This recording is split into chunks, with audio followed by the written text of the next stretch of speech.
Hey guys, so now that I've had my iPhone 6s for a couple of weeks, I just wanted to basically do a quick little video here about the kind of issues I've been experiencing with Apple's latest device and why you may want to consider buying another phone other than the iPhone 6s. And I think the major issue which I have noticed about the iPhone 6s is the horrible battery life of the device. Now this is coming with I think 1700 mAh, which is completely very small if you ask me for a 2015 device, but we all kind of assume that the processor would basically allow for kind of more efficient running here, but that's not quite the case actually. I found that the battery life is probably worse than the original iPhone 6. You can see it's already on 17%. I can guarantee you by the end of this video it'll probably be on 10% or something quite ludicrous. And that's even despite the iOS 9 low power saving mode which came on, which admittedly does probably help if you put that on, but Apple definitely needs to step up its game when it comes to battery life. We don't want to be wall huggers in 2015. Also, we got some other issues here which I'm not really enjoying too much about the device. The screen resolution quality, I really do notice how kind of low resolution the display is.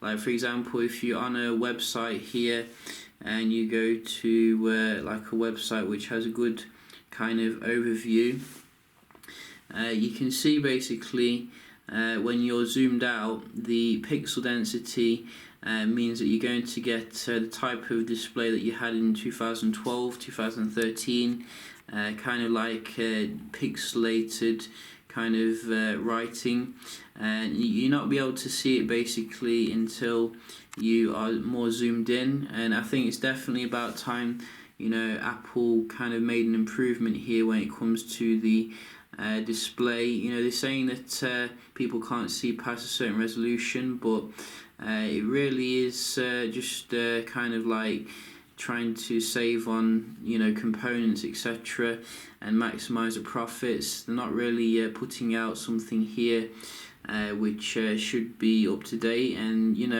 if they're going to be really up to date, they go up to like Quad HD, because we've got Sony now coming out with 4K display, and Samsung and LG have been market leaders when it comes to 2K display. So that's another thing which I'm not enjoying about the iPhone 6s here. I'm guessing the iPhone 6s Plus doesn't have that problem though, because of the full HD. Now the next thing that I'm not enjoying is in terms of the bezel here. You can see the bezel on the iPhone 6s is just too big really for 2015. You can see it's taken a whole load of space here, where they could have really maximised the space of the device if they'd made it a little bit smaller. You can have a look here at a device which is fantastic when it comes to the bezel ratio. This is the Note 5. I do have it off at the moment, but you can basically see here how small that bezel is. Samsung is well ahead of Apple when it comes to making the most of the display kind of quality here, and we're on 15%. Can I keep going? The next thing that is a bit annoying is in terms of storage option. I actually bought the 16 gig model because I kind of wanted it quite quickly, and I had to queue for a higher kind of amount, 64 gig, and I'm finding that 16 gigs really isn't enough when you consider the new 4K recording capability, which is very nice, but it does take a hell of a lot of storage up, and you'll find that you'll quickly run out of space fast.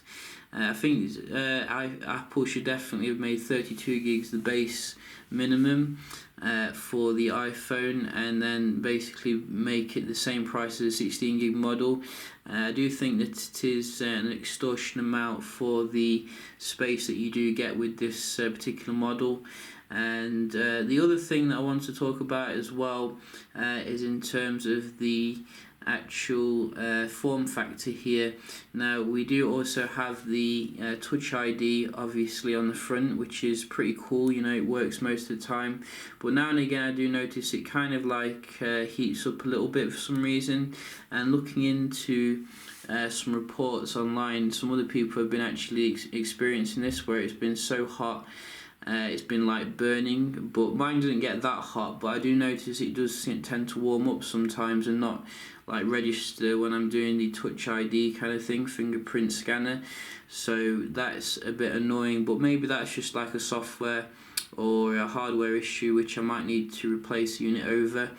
The other thing which I'm a bit annoyed about is the fact that Apple doesn't put the optical image stabilization in the smaller model like you do get on the bigger model. So people who, you know, prefer smaller phones are missing out here on the best hardware. You know, I think Sony is leading the way here when it comes to like making consistency when it comes to its different size models. You obviously also don't get the full HD display on the iPhone 6s Plus, which is a bit annoying as well. So people are going to have to either spend more and have a bigger hand, or just settle with a slightly lower spec iPhone 6s. So, you know, these are the things which I'm thinking, you know, these are a bit annoying if you ask me about the iPhone 6s, and you should definitely consider them if you're looking at getting the device. You know, overall, I'm going to be honest with you, it's a fantastically powerful phone.